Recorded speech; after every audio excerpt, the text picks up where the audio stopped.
প্রিয় শিক্ষার্থী বন্ধুরা, আসসালামু আলাইকুম। কেমন আছেন আপনারা? আশা করি ভালো আছেন। আমিও ভালো। দেশ এবং দেশের বাইরে পৃথিবীর যেখান থেকে আমাদের এই সেবা একাডেমির ক্লাসটি দেখছেন, আপনাদের সবাইকে জানাচ্ছি শুভেচ্ছা, অভিনন্দন এবং গভীর ভালোবাসা। বন্ধুরা, আজকে আমি নিয়ে এসেছি একটি চমৎকার ক্লাসটি হচ্ছে টাকার কত রূপ। জেনে রাখি আমরা টাকার কত রূপ, অর্থাৎ আমরা যে টাকা ব্যবহার করি সেই টাকার অনেক রূপ দেখা যায়। কিভাবে? চলুন শুরু করা যায়। মসজিদে বা মাদ্রাসায় যদি আমরা টাকা দেই তাহলে ওই টাকাটার নাম হয় দান। আপনারা খেয়াল করে দেখুন, মসজিদ বা মাদ্রাসায় যদি আপনারা কিছু টাকা দেন তাহলে ওই টাকার নাম হয়ে যায় দান। এরপরে কল্যাণমূলক কোনো কাজে যদি আপনি টাকা দেন তাহলে সেই টাকার নাম হয় অনুদান। সেখানে টাকার নাম হয়ে যায় অনুদান। এরপরে আছে মন্দির। এই মন্দিরে যদি কোনো লোকে টাকা দেয় তাহলে এটি দান বা অনুদান নহে, এটি হয় দক্ষিণা। এরপরে জামাইকে যদি কোনো টাকা দেন আপনি তাহলে সেটার নাম হয়ে যায় পণ বা যৌতুক। জামাইকে কিছু টাকা দিলে ওটার নাম হয় পণ বা যৌতুক।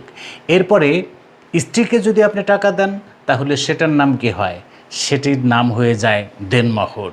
স্ত্রীকে টাকা দিলে ওটির নাম হয়ে যায় দেনমোহর। স্কুলে যদি আপনি টাকা দেন সেই টাকার নাম হয় ফিস। এরপরে কারো কাছ থেকে যদি টাকা আপনি নেন তাহলে এর নাম কি হয়? এর নাম হয় ধার। এই টাকার নাম হয় ধার। এরপরে ব্যাংক থেকে যদি আপনি টাকা নেন তাহলে সেটার নাম হয় ঋণ। ব্যাংক থেকে নিলে ঋণ। মামলার জন্য যদি আপনি টাকা দেন তাহলে সেটির নাম হয় জরিমানা। আপনি যদি কোনো মামলায় কোনো টাকা দেন তাহলে সেটির নাম হবে জরিমানা। এরপরে সরকারকে যদি আপনি টাকা দেন তাহলে সেটির নাম হয় কর। এরপর অপহরণে যদি টাকা দেন কাউকে, ধরুন কাউকে ধরে নিয়ে গেছে আপনার নিকটতম আত্মীয়, তাকে টাকা দিলেন, কিন্তু সেই টাকার নাম হবে কি? অপহরণে যদি কারো টাকা দিতেই হয় তাহলে সেই টাকার নাম হয় মুক্তিপণ। এরপর আছে গরিব। এই গরিব মানুষদেরকে আপনি যদি কোনো টাকা দেন তাহলে সেই টাকাটা দেওয়াকে কি বলি? ভিক্ষা দেয়া। এরপরে খুশি হয়ে যদি আপনি কাউকে কোনো টাকা দেন তাহলে ওটির নাম কি হয়? জানা থাকলে কমেন্টে লিখুন। খুব সুন্দর একটি প্রশ্ন। এই টাকার নাম হয় বকশিশ, অর্থাৎ আপনি খুশি হয়ে কাউকে টাকা দিয়েছেন।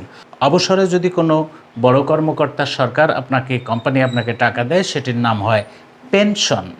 হয় পেনশন।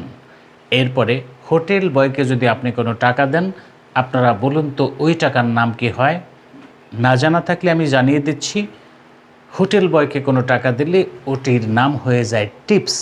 বন্ধুরা, আশা করি এই টাকার নামগুলো বিভিন্ন নামে এখানে শুনে আপনাদের খুব মজা লেগেছে। দেখা হবে পরবর্তী কোনো ক্লাসে। সে নাগাদ ভালো থাকুন। আসসালামু আলাইকুম।